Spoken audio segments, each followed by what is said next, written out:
بسم اللہ الرحمن الرحیم۔ حضرت سلیمان علیہ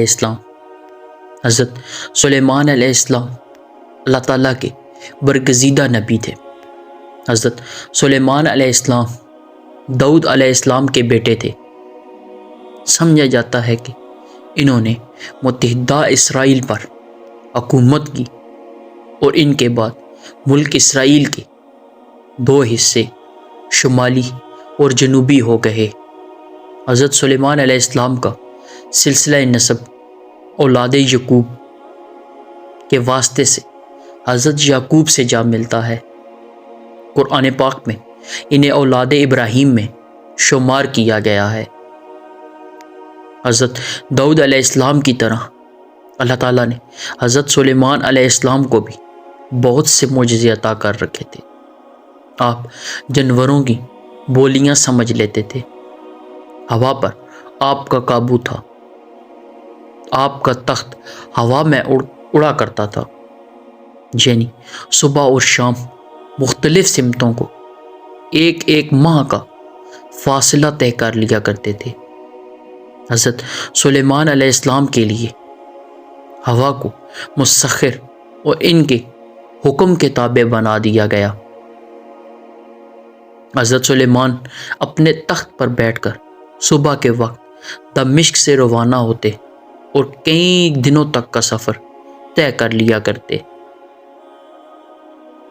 سلیمان علیہ السلام کی سب سے بڑی خصوصیت یہ تھی کہ آپ کی حکومت صرف انسانوں پر ہی نہیں تھی بلکہ جن بھی آپ کے تابع تھے۔ حضرت سلیمان علیہ السلام نے مسجد اقصی اور بیت المقدس کی تعمیر شروع کی، جن دور دور سے پتھر اور سمندر سے موتی نکال کر لایا کرتے تھے۔ یہ عمارتیں آج تک موجود ہیں۔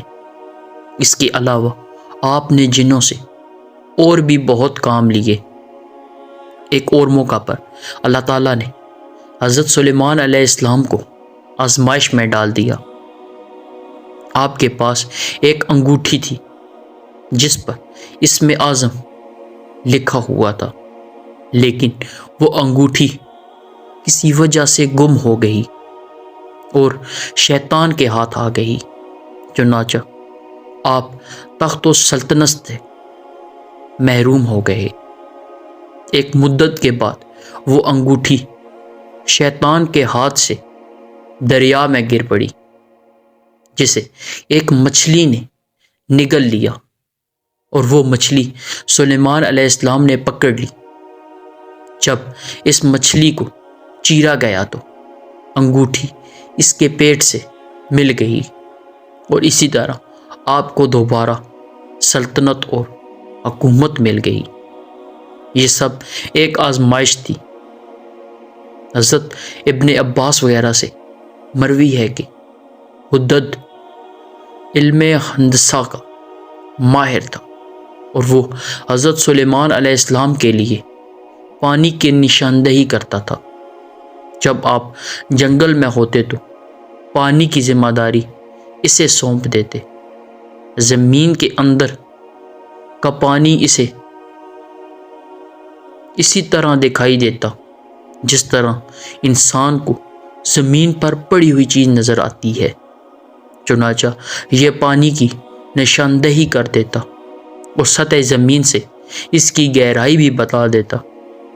حضرت سلیمان جنات کو حکم دیتے، وہ اس جگہ کنواں کھود لیتے اور اسی طرح وہاں سے پانی پھوٹ پڑتا۔